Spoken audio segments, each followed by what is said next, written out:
Hello, everyone, and welcome back to the Monday English Podcast. My name is Tom. And I'm Lena. We're so happy you've decided to join us today. Here at Monday English, our goal is simple: to make learning English a little easier, a little more fun, and a lot less scary. We're here to be your friendly guides on your language journey. That's right. We believe that learning is best when it's relaxed and supportive. So, grab a cup of coffee or tea, get comfortable, and let's talk about English. Today, we have a huge topic. It's something that every single English learner, from absolute beginners to more advanced students, has to deal with. We're talking about common mistakes with verb tenses. Oh, this is a big one. Tenses can be so confusing. Present simple, present continuous, past perfect. It sounds like a complicated math problem sometimes.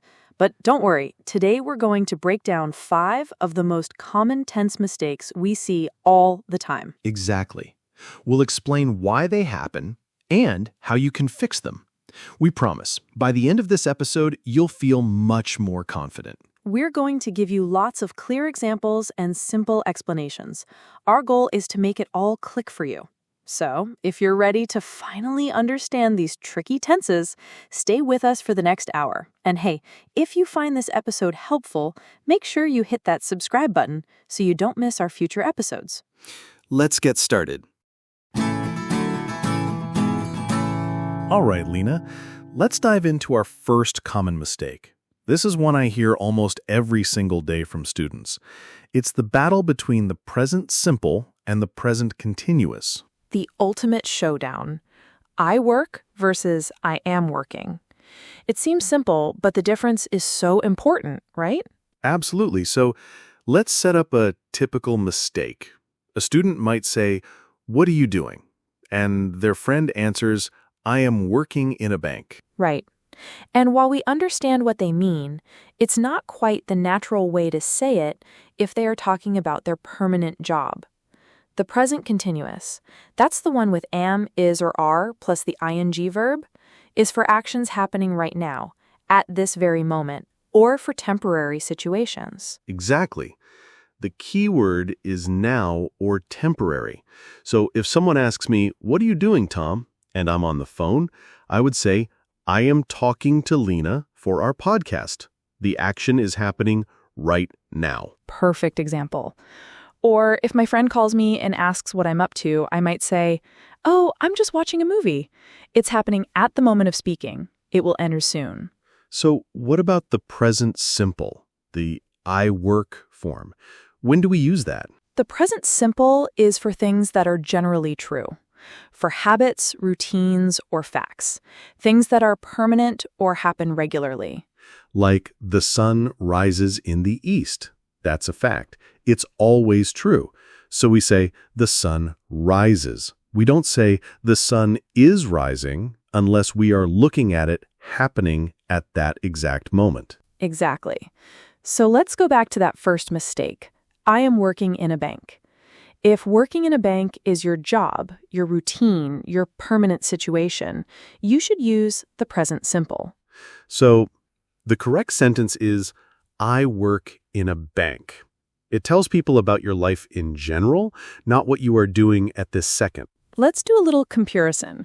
Imagine a character. Let's call him David. David is a chef. So we say, David cooks delicious food.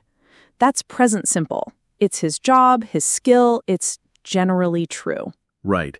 But if I call David on the phone right now at 8 p.m. on a Friday and ask, "What are you doing, David?" he would probably say, I am cooking dinner for the customers. He's using the present continuous because it's the action he is doing at this very moment in his busy restaurant. That makes it so clear. Let's try another one. I always drink coffee in the morning. It's my habit, my routine. So I say, I drink coffee every morning. Present simple. Perfect. But if I see you with a cup in your hand right now and ask what's in it, you would say, I'm drinking coffee because it's happening now. There's also that idea of temporary situations for the present continuous. For example, maybe I normally live in London, so I live in London is present simple. But maybe this month I'm staying with my cousin in Manchester. So that's a temporary situation. It's not permanent. Exactly. So I would say, I am living in Manchester for a few weeks. The present continuous shows that this situation is not going to last forever. That's a great point. It's not just about right now, but also about for now. So, to summarize part one, use present simple for habits, routines, and facts. Think always, usually, every day. Use present continuous for actions happening right now or for temporary situations. Think now, at the moment, this week. And a good tip for our listeners is to look for those key time words. Words like always, never, often, every day usually signal the present simple. Words like now, at the moment, look, or listen usually signal the present continuous. Fantastic. So that's mistake number one. Fix that and your English will immediately sound more natural. Now, what happens when we move from the present into the past? That opens up a whole new world of confusion. Oh, it certainly does. And that brings us perfectly to our second common mistake, which is all about the past. Okay, so on to mistake number two. Lena, I think this might be the biggest, most common tense mistake of all. I think you're right. It's the confusion between the simple past and the present perfect. The classic battle of I did versus I have done. It is so common to hear learners mix these up. For example, a student might say something like, I have seen that movie yesterday. Yep, I hear that one all the time. Or I have visited my friend last weekend. And we understand, but it's a clear grammar signal that something is not quite right. So let's break it down. What is the fundamental difference? The simple past, that's the one with ed for regular verbs like visited, or the irregular form like saw, is used for actions that are completely finished and happened at a specific, stated time in the past. The key here is specific, stated time. Words like yesterday, last week, in 2010, 5 minutes ago. If you say when the action happened in the past, you must use the simple past. Exactly. So that sentence, I have seen that movie yesterday, is incorrect because yesterday is a specific finished time. The correct sentence must be, I saw that movie yesterday. Simple past. The action is done. The time is finished. It's all in the past, sealed away. Think of it like a story. When you tell a story about what happened on your holiday, you use the simple past. Last year, I went to Spain. I visited Barcelona and ate a lot of tapas. I had a wonderful time. It's all finished. A perfect, self-contained story in the past.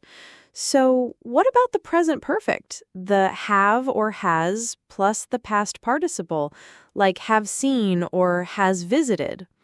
The present perfect is the bridge. It connects the past to the present. We use it for a few key reasons, but the main idea is that the past action has a result or importance in the present. Right. One of the main uses is for life experiences. When the exact time is not important, but the experience is, we often use words like ever or never. For example, I could ask you, Lena, have you ever been to Japan? I'm not asking when you went. I'm asking about your life experience up to now. And I could answer, no, I've never been to Japan. Or, yes, I have been to Japan 3 times. The experience is the important part, not the specific date. If you then wanted to know more, you might ask, oh, when did you go? And then your answer would have to be in the simple past.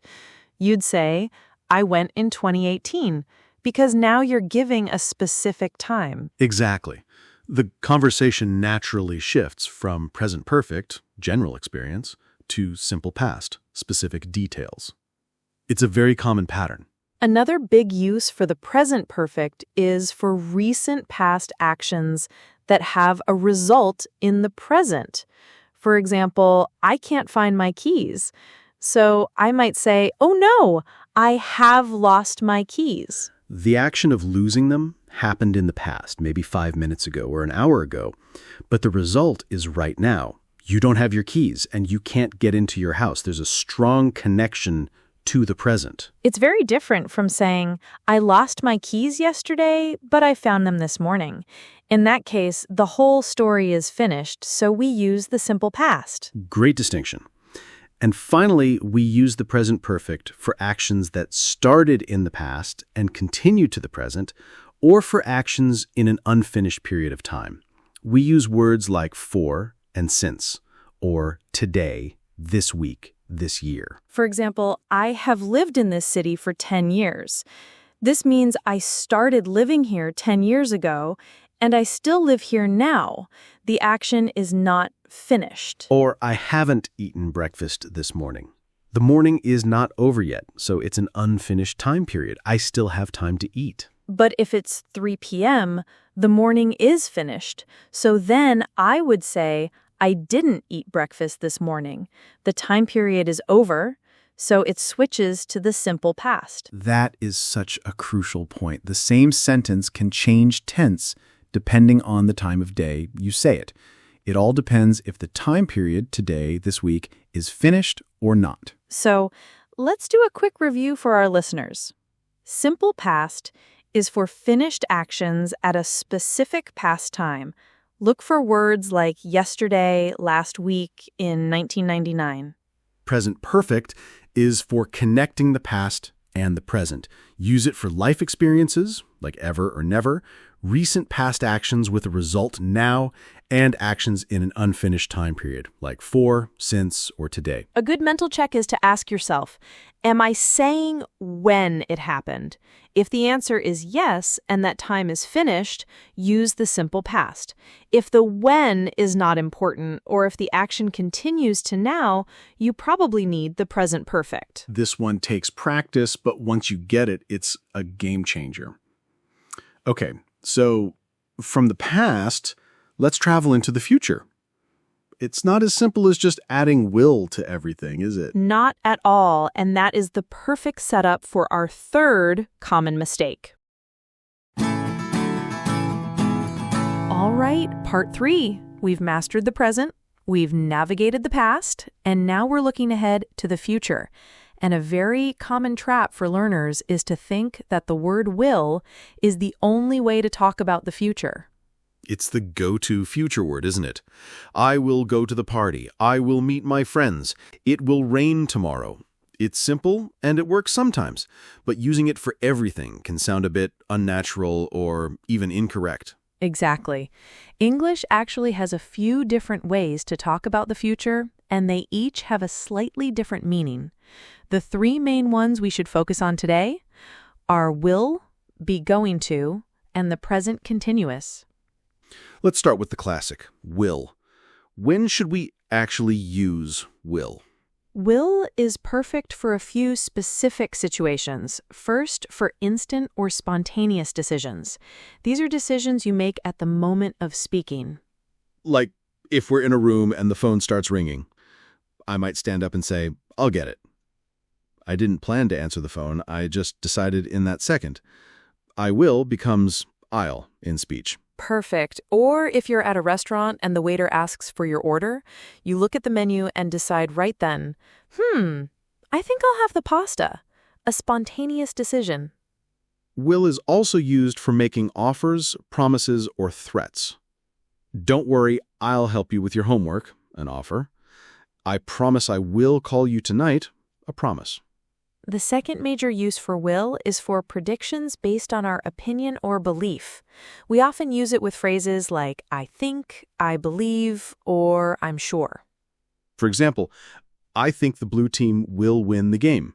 This is my opinion. I don't have any special evidence. It's just what I feel. Or I'm sure you will love this movie. Okay, so that's will. Spontaneous decisions and opinions. Now, what about its main competitor? Be going to. Be going to is all about plans and intentions. These are decisions you made before the moment of speaking. You have a plan. So let's compare. If a friend asks me, "Do you have any plans for the weekend?" I wouldn't say, "I will visit my parents." That sounds like I just decided this second. Instead, I would say, I'm going to visit my parents. The use of going to shows that this is a pre-existing plan. You've thought about it before the conversation. precisely. Or, next year, I'm going to learn how to play the guitar. It's my intention, my goal. I've already decided this. There's another important use for be going to as well.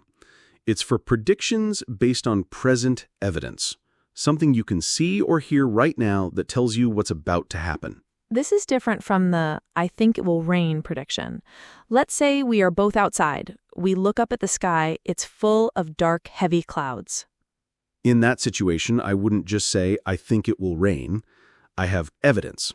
So I would say, look at those clouds. It's going to rain. The evidence in the present points to a future event. Another great example. Someone is running very fast towards a wall and not looking. You would shout, "Be careful. You're going to hit the wall." You can see it's about to happen. Okay, so we have will for spontaneous decisions and opinions, and be going to for prior plans and predictions with evidence. What about that third one, the present continuous? We already said that's for now. We did, but it has a very useful future meaning too. We use the present continuous to talk about fixed arrangements in the near future. These are more than just plans, they're like appointments. So a fixed arrangement usually involves other people and often a specific time and place has been decided. Exactly. Let's go back to my plan to visit my parents. I could say, I'm going to visit my parents this weekend. That's my plan. But if I have already called them, we've agreed on a time, and I've bought my train ticket, it becomes a fixed arrangement. so you would say, "I'm visiting my parents on Saturday." Or even more specific, "I'm meeting my dad at the station at 3 p.m. Right. It's like it's already in my diary. Think about appointments with a doctor, meetings for work, or coffee dates with friends. I'm having a meeting with my boss tomorrow at 10 a.m. We're going to the cinema on Friday night. These are all fixed arrangements, so the present continuous is perfect. This is so useful. Let's quickly summarize the difference. I'll go equals I just decided now. I'm going to go equals I planned this before. I'm going at 8 p.m. equals it's a fixed arrangement, like an appointment in my calendar. Fantastic summary. So listeners, next time you talk about the future, pause for a second and think, is this a spontaneous decision, a prior plan, or a fixed arrangement? Choosing the right form will make your English sound much more precise and natural. And it helps you avoid using will for everything. Okay, we've done present, past, and future. Now let's tackle a tense that can feel a little advanced but causes a lot of problems if you don't understand its one simple job. I know which one you mean. The one that happens before the past. Okay, we're on to part 4, and we're tackling a tense that often scares learners, the past perfect. The one that looks like had plus a past participle, like had finished or had left. It does sound complicated, doesn't it? But honestly, its main job is very logical and actually quite simple. I like your description of it, Tom. The before the past tense. That's the easiest way to think about it. The past perfect is used to make it clear that one past event happened before another past event. It's all about the sequence of events. Let's use a very simple timeline. Imagine 2 things happened yesterday. Event A, I finished my homework. Event B, my friend called me. Both are in the past, but I want to tell a story that shows the order. I want to show that I finished my homework first. So if you just use the simple past for both, it can be a bit ambiguous. I finished my homework and my friend called me. It sounds like they happened one after the other, but the order isn't explicitly clear. Exactly. To make the order crystal clear, we use the past perfect for the action that happened first. So I would connect them like this. When my friend called, I had already finished my homework. Perfect. The had finished immediately tells the listener that the homework was done and dusted before the phone even started ringing. The past perfect action is the earlier past. Let's try another classic example that everyone can relate to, getting to a station or an airport. Let's imagine two events in the past. Event A, the train left the station. Event B, I arrived at the station. A very stressful situation. And the order here is very important. Let's say the train left at 9 a.m. and I arrived at the station at 9:05 a.m. So the train leaving happened before you arrived. To tell this sad story, you would use the past perfect for the first event. When I arrived at the station, the train had already left. The past perfect had left makes it painfully clear that I was too late. What if the order was different? What if you arrived at 8:55 a.m. and the train left at 9 a.m.? Then the story is different. I would use the simple past for both because the sequence is simple and follows a natural timeline. I arrived at the station and then the train left. Or the train left a few minutes after I arrived. You don't always need the past perfect if the order is clear from words like before or after. That's a very good point. Words like before and after can do the job for you. For example, I finished my homework before my friend called. We understand the sequence perfectly without the past perfect. But it's most useful when you join clauses with words like when or by the time, where the order might not be obvious. By the time I got to the party, most of the guests had already gone home. That's a great one.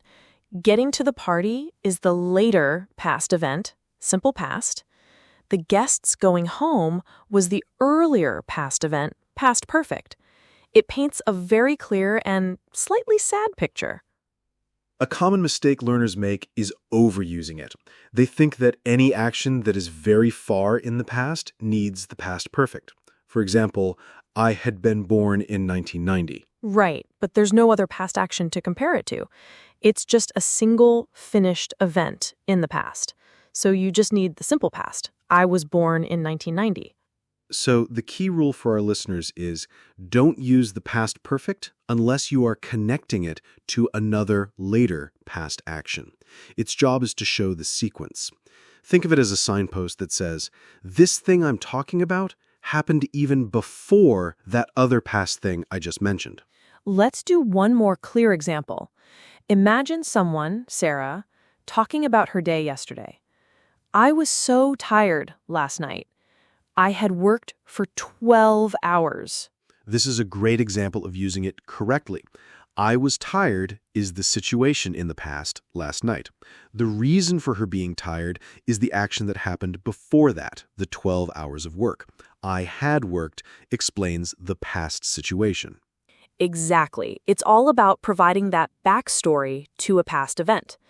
So, the big takeaway, use the past perfect, had plus verb, for the action that came first when you are talking about two or more actions in the past. Simple as that. It's a tool for clear storytelling. All right, we have one final common mistake to discuss today. This one isn't about timelines, but about the type of verb you're using. Yes, the verbs that don't like action. Let's get into it. Okay, here we are at our fifth and final common mistake for today's episode. This one is a bit different. It's not about when an action happens, but about the nature of the verb itself. We're talking about stative verbs. Stative verbs. The name sounds a little technical, but the idea is pretty straightforward. Most verbs in English are action verbs or dynamic verbs. They describe an action: run, talk, eat, cook, work. You can see someone doing these things. And because they are actions, we can use them in simple tenses, like I run every day, and continuous tenses, like I am running now. They work perfectly with that ing form. But there's this special group of verbs that don't describe actions. They describe states or conditions, things like feelings, thoughts, senses, possession. These are the stative verbs. And the number one rule for stative verbs is that we generally do not use them in the continuous ing form. This is where learners often make mistakes. A classic example is the verb to know. A learner might say, I am knowing the answer. But knowing isn't an action, it's a state of mind. You either know something or you don't. Exactly. So the correct way to say it is always with the simple tense. I know the answer, even if you are saying it right now. Let's break them down into a few categories to make it easier to remember. First, verbs of thought and opinion. This is a big group. It includes verbs like know, believe, understand, remember, think when it means believe, and realize. So, it's incorrect to say, I am not understanding you. The correct form is, I don't understand you. Or instead of, she is remembering my name, it should be, she remembers my name. Another big category is verbs of feelings and emotions. Verbs like love, like, hate, prefer, want, need. This is where it can get a little tricky because you'll hear native speakers informally say things like, I'm loving this pizza. McDonald's even had the slogan, I'm loving it. That's true, and it's a great point. In very informal modern speech, you will hear it. But for learners, the safe and grammatically correct rule to follow is to use the simple tense. It's never wrong. Saying, I love this pizza is 100% correct in all situations. So, as a learner, it's best to stick to the rule. I want a new phone, not I am wanting a new phone. He needs help, not he is needing help. The next group is verbs of the senses. These are verbs like see, hear, smell, taste, seem, look when it means seem. We are talking about the passive ability of our senses. For example, do you hear that music? Not are you hearing that music? Or this soup tastes delicious, not this soup is tasting delicious. And you look tired, not you are looking tired. And the last main group is verbs of possession. This includes verbs like have, own, belong, possess. So I have a car, not I am having a car. Or this book belongs to me, not this book is belonging to me. Now, as with all English grammar, there are a few tricky verbs that can be both stative and dynamic, depending on the meaning. To have is a perfect example. Right. When have means possession, it's stative. I have a brother. But when have is part of an action phrase, it can be dynamic. For example, I am having a party on Friday, or I am having a great time. Here, having means hosting or experiencing, which is an action. Think is another one. When it means your opinion, it's stative. I think you are right. But when it means the process of using your brain, it's an action. Be quiet, I'm thinking. So for our listeners, the main takeaway is to be aware of these state verbs, verbs of thinking, feeling, senses, and possession. The general rule is to avoid using them with ing. When in doubt, the simple tense is almost always the safe and correct choice. It's a rule that instantly cleans up your grammar and makes you sound much more fluent. Absolutely. And that's our fifth and final common mistake. Wow, Lena, we've covered a lot of ground today. We really have. I think a little summary is definitely in order. That was a deep dive into English tenses. I hope everyone listening is still with us and feeling a little clearer, not more confused. I hope so too. Let's just do a very quick recap of the 5 big mistakes we talked about today, just to help it all sink in. Good idea. So number 1 was the present simple versus the present continuous. Remember, use the present simple for habits and facts like I work in an office. Use the present continuous for actions happening right now or temporary situations like I am drinking coffee. Number 2 was the simple past versus the present perfect. Use the simple past when you say a specific, finished time, like I went to London last year. Use the present perfect to connect the past and present for things like life experience, like I have been to London 3 times. Number 3 was all about the future. Don't just use will for everything. Use will for spontaneous decisions, be going to for plans, and the present continuous for fixed arrangements or appointments. Number 4 was the past perfect, the before the past tense. Use had finished to show that one past action happened before another past action. When I arrived, the movie had already started. And finally, number 5 was about stative verbs, those verbs for feelings, thoughts, and senses like know, love, want, and see. Remember, we generally don't use these with ing. Say, I understand, not I am understanding. Tenses are a huge part of English, and nobody gets them right 100% of the time, not even native speakers. The goal is progress, not perfection. So don't be afraid to make mistakes. That's how you learn. That is the most important message. Be patient with yourself. Pick one of these points to focus on this week. Maybe you just focus on using the present simple and continuous correctly. Once you feel comfortable with that, you can move on to the next. We really hope this episode has been helpful for you. If it has, we would love it if you could take a moment to subscribe to the Monday English Podcast on whatever platform you're using. It helps other learners find us, and it means you'll never miss an episode. And if you have a question about tenses or maybe a suggestion for a future topic, please leave us a comment or a review. We read every single one.